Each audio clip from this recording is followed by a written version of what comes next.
LNG plants on the west coast of British Columbia were supposed to be electrified to reduce greenhouse gas emissions. Markets in Asia would leap at the chance to buy zero-emission LNG, according to the LNG advocates. With two projects, LNG Canada Phase 2 and Ksi Lisims, progressing toward a possible final investment decision, I asked electrical engineer and BC power grid expert Scott Janzen if the provincial system can handle the extra load, which would be significant. Generating electricity is not a problem, he told me, but transmission is.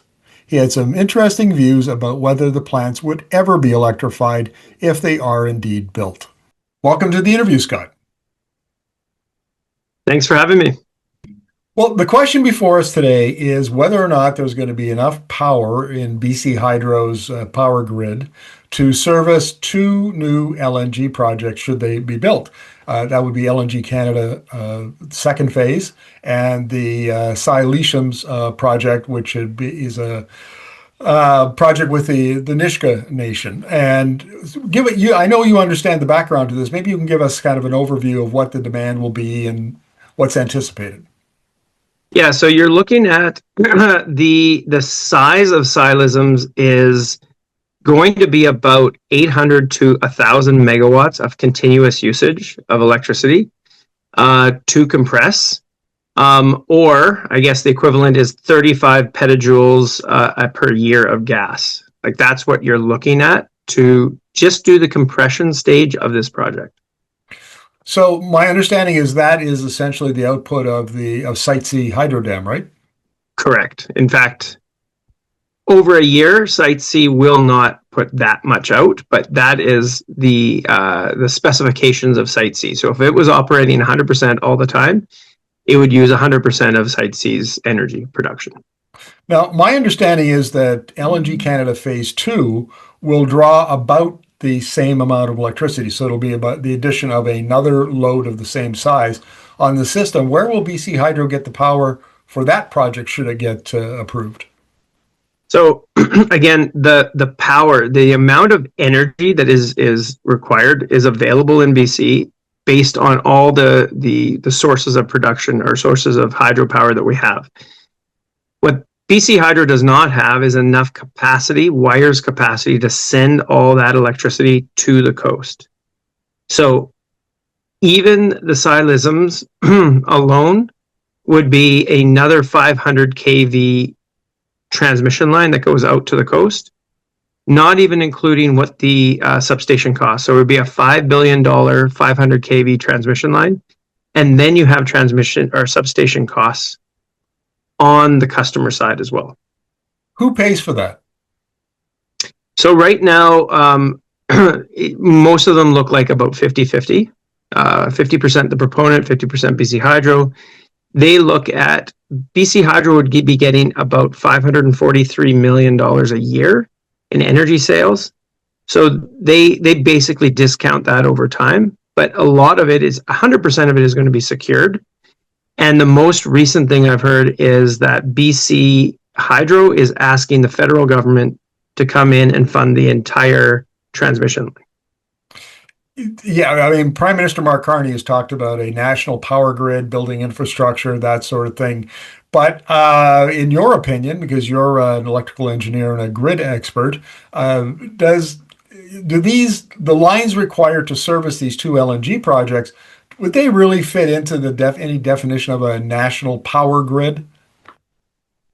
In this case, no, because of the opportunity cost. In fact, doing this is actually a negative for our economy, because that means that 1,000 megawatts can't be used for mines. It can't be used for any other thing. And there's a lot of things that you can substitute.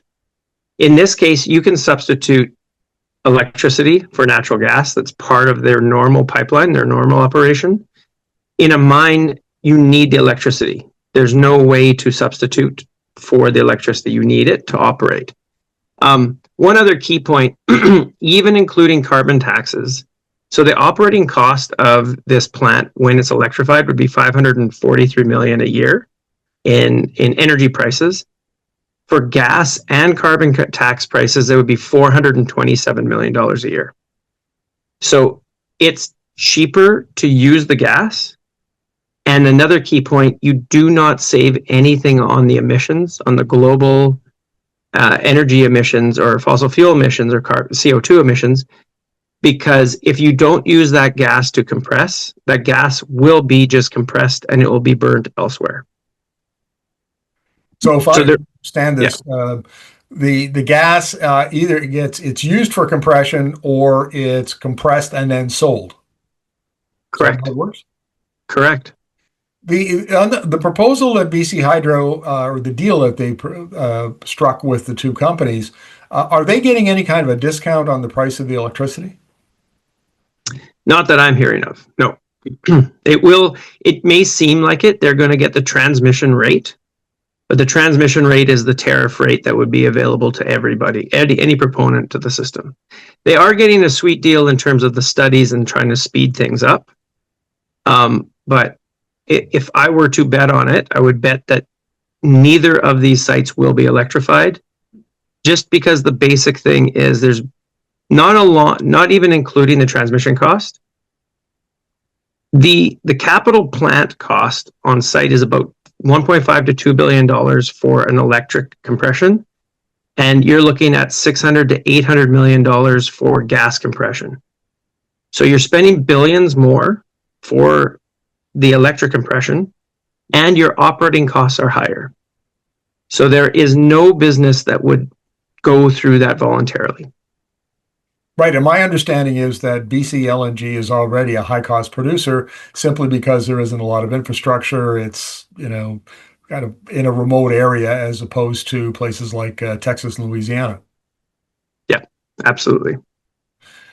What about BC Hydro contracting with independent power producers, wind power, solar power, run-of-river, tidal power, whatever, to produce the electricity that those plants require? Again, there is enough electricity in the province. There's enough energy. It's not evenly distributed. So if you can get a plant that is actually generating power close to that load, it's a significant benefit. Even if the compression isn't electrified, this site will be a major load in terms of probably about 100 megawatts just on base load. So that is likely going to happen, and you will need local generation, but you won't need a new transmission line to the site. I mean, you'll need a new transmission line directly to it from the existing transmission lines, but you don't need to upgrade the entire grid. So you mentioned earlier that this is not a net benefit; it's actually a net disadvantage Yes. for net cost to the economy. If you're sitting in Premier Eby's seat, would you revisit this? I mean, maybe this. I mean, the proponents talk about all the advantages and all the economic benefits, but what I'm hearing from this conversation is that it's really kind of a net cost, not a net benefit to BC.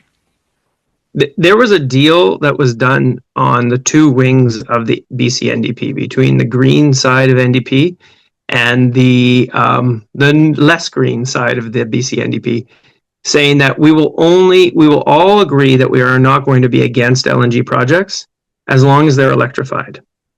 Now, that's lacking the competence of them to actually understand how these projects work. But they were saying, well, we're going to green these projects. And like we said, there is no greenhouse gas reduction by electrifying. So that's a key point that's missed. There's a recent notification from the BC government saying that they are not going to force any LNG site to electrify if there is insufficient capacity to do so. And I think they're writing that in there so they don't have to change any of their former policies. And they know full well that there is insufficient capacity. And it's really wires capacity. So again, I don't I do not think that any sort of electrified compression will move forward at all. It just won't. It's not economic to do it. Well, Scott, thank you very much. I always appreciate your insights into BC's power grid. Thank you.